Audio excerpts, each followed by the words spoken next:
안녕하세요. 매일 새로운 정보를 드리는 채널 보상가배상TV입니다. 자, 오늘은요, 교통사고가 나서 중상해를 당했어요. 우리가 척추 손상, 뇌 손상으로 인해서 마비 환자, 즉 간병인이 필요한 환자 같은 경우에 보상을 받기 전에, 소송을 하기 전에, 합의를 하기 전에 치료 과정에서 뭘 꼭 챙겨 놓으셔야 되고 뭘 준비해 놓으셔야 되는지 그 부분에 대해서 알려드리도록 하겠습니다. 자, 일반적으로요, 간병비를 보험사에서 매달 지급하지는 않습니다. 우리가 가지고 있는 돈에서 지출을 하든지 아니면 매달 가지급 명목으로 받아서 간병비를 지출하게 되는데요. 실제로 가지급이란 건요, 보험사가 추정하는 금액, 추정할 수 있는 금액의 2분의 1 이하이기 때문에 실제로는 휴업 손해의 반 정도밖에 지불이 안 됩니다. 그러면은 간병비를 만약에 가족 간병을 한다면은 뭐 별 문제가 없겠지만은 가족 간병을 안 하고 간병비를 지출하게 된다면 한 달에 한 300만 원에서 400만 원 정도가 나가게 되는 거죠. 그러면은 보험사에서 이렇게 매달 지급하는 가지급으로는 부족합니다. 그렇다고 간병비를 아껴서 공동 간병을 만약에 쓴 경우에는요, 추후에 문제될 수가 있어요.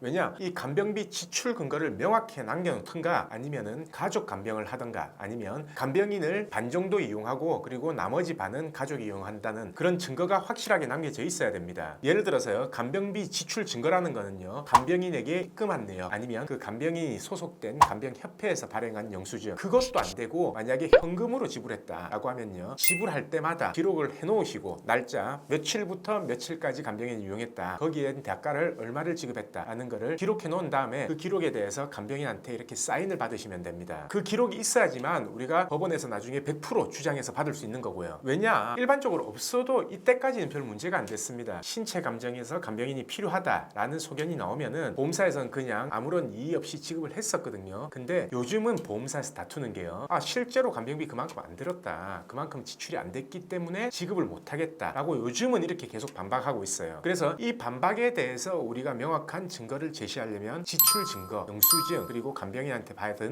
사인, 이런 것들이 중요하겠죠. 그래서 이 부분은 꼭 챙겨 놓으셔야 되고요. 그리고 소송이 진행됐어요. 그래도 감정 결과 그리고 재판이 끝날 때까지는 간병인을 이용하든 아니면 가족이 간병하든 절대 공동 간병을 해서는 안 된다라는 겁니다. 왜냐면요, 예를 들어서 우리가 신체 감정 결과상 개호인 1인이 평생 필요하다라는 결과가 나왔어요. 그러면은 실제로 산정하면은 한 달에 한 420만 원 정도 되거든요. 물론 지금 2020년 상반기 기준이고 이거는 9월 1일이 또 상승이 될 거고요. 내년 2021년 1월이 되면 또 상승이 됩니다. 그러면은 그 감정 결과대로 우리는 주장을 해야 되는데 평생 매달 그 돈이 필요할 거다라는 주장을 해야 되는데 실제로 지금 공동 간병인을 쓰면서 한 달에 100만 원밖에 지출을 안 한다라고 하면요, 보험사에서는 실제로 100만 원밖에 지출 안 하기 때문에 이 감정 결과는 무의미하다. 자, 지금 병원에 있는데도 100만 원 지출하는데 나중에 퇴원을 하고 집에 들어가면은 그 100만 원보다 덜 지출할 거 아니냐라고 해서 보험사에서는 항상 반박을 합니다. 그래서 보험사에서 그 반박하는 내용에 대해서 또 반박을 하기 위해서는 이런 영수증 등 내용 등이 많아야 된다라는 거죠. 자, 그리고요, 이렇게 생각하시는 분들이 있습니다. 추가적으로 제가 뭘 말씀을 드리고 싶냐면요, 뇌손상이나 척수 손상 같은 경우에 상태가 안 좋으면 안 좋을수록 이 소송에서 판결금이 높아진다라고 이렇게 생각하시는 경우가 있는데요. 아닙니다. 일단 마비가 있으면요, 마비만 있고 상태는 좋고 또 다른 합병증이 없는 경우가 가장 보상이 많이 됩니다. 실제로 그래요. 머리 다친 경우에요, 마비는 없고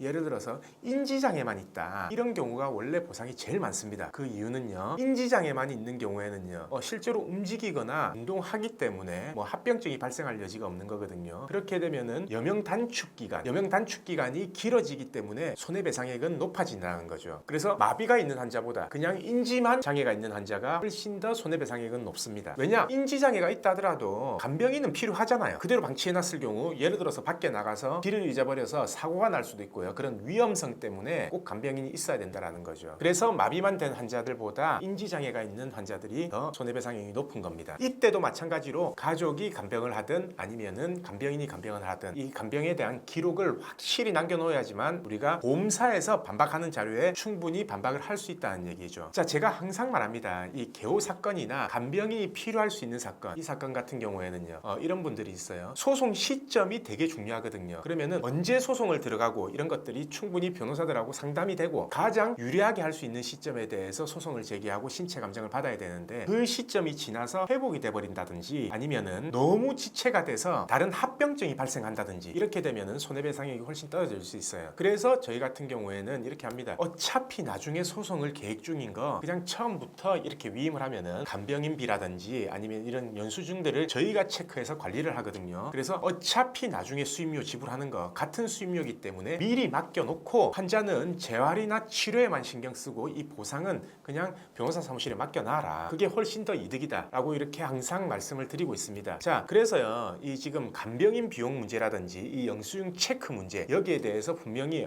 이때까지는 그렇게 안 했는데 그럼 앞으로 어떻게 해야 되지? 라고 궁금해 하시는 분들이 있을 겁니다. 그런 분들은 저희 사무실로 연락 주시면은 저희가 어떻게 간병 이 체크를 해야 되고 영수증 관리를 어떻게 해야 되며 이 기록 관리를 어떻게 해야 되는지 그 부분에 대해서 자세하게 안내 드리겠습니다. 자, 그럼 오늘 방송은 여기까지 하고요. 내일도 새로운 주제를 가지고 오겠습니다. 오늘 방송 끝까지 봐주신 구독자분들 감사드립니다.